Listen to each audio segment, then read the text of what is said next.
నిర్మాణాలను తొలగిస్తున్న ప్రొక్లైనర్.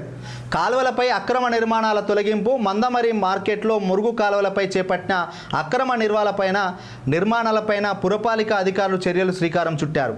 మురుగు కాలువలపై దుకాణం యజమానులు మెట్లు ప్రహారీ నిర్మించడంతో మురుగు ప్రవాహం లేకపోవడం, వర్షాలు వచ్చినప్పుడు వరద నీరు మొత్తం భగత్ సింగ్ నగర్ కాలనీలో స్థానిక సింగరేణి క్వార్టర్లో నిలిచిపోతుంది.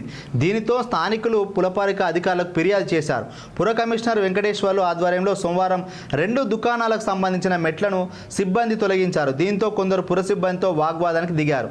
ఈ క్రమంలో అక్రమ నిర్మాణాలను తామే తొలగించుకుంటామని వ్యాపారులు చెప్పగా పుర అధికారులు 3 రోజులు గడువు ఇచ్చి వెనుదిరిగారు.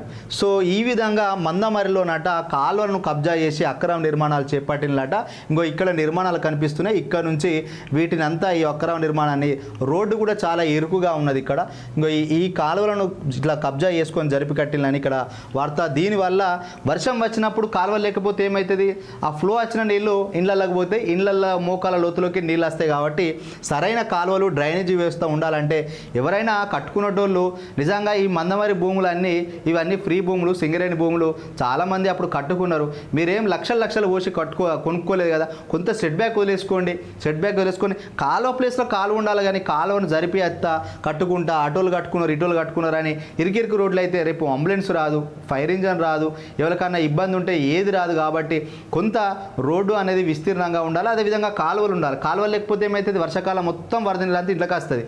మీకేం కాదు, మీరు ఎత్తిపోసి కట్టుకుంటారు, ఫ్లోలు కట్టుకుంటారు. కానీ సామాన్య మద్దతు ప్రజల ఇళ్లలోకి కానీ కోటర్లలోకి నీళ్ళు వస్తే వాళ్ళు మొత్తం వాళ్ళ సామాన్లు కానీ అవన్నీ తడిసి ఇబ్బంది పడే పరిస్థితి ఉంటుంది. కాబట్టి ఇట్లా అక్రమాలు చేస్తున్న వాటిని మున్సిపాలిటీ నోటీసులు ఇవ్వాలి. 5 రోజులు 15 రోజులు నోటీస్ ఇచ్చి ఆ నోటీస్కు వాళ్ళు స్పందించకపోయినా అవి తీసుకోకపోతే జేసీబీ తోటి మొత్తం కూల్చేయాలి. ఇక్కడ ఆఫీసర్ పాపం మంచోళ్ళు కాబట్టి ఆయన కొన్ని రోజులు టైం ఇచ్చిండ్రు. ఇంకా వేరే అధికారులు అయితే అసలు టైం కూడా అయ్యారు. సో ఆ యాజమాన్యం అంటే ఇక్కడ ఉన్న ఎవరైతే అక్రమంగా నిర్మించుకున్నారో ఆ దుకాణందారులు వెంటనే అక్రమాలను తొలగించుకోవాలి. అక్రమ నిర్మాణాలను తొలగించుకొని మిగతా వాళ్ళకి ఇబ్బంది కలుగకుండా చూసుకోవాలి.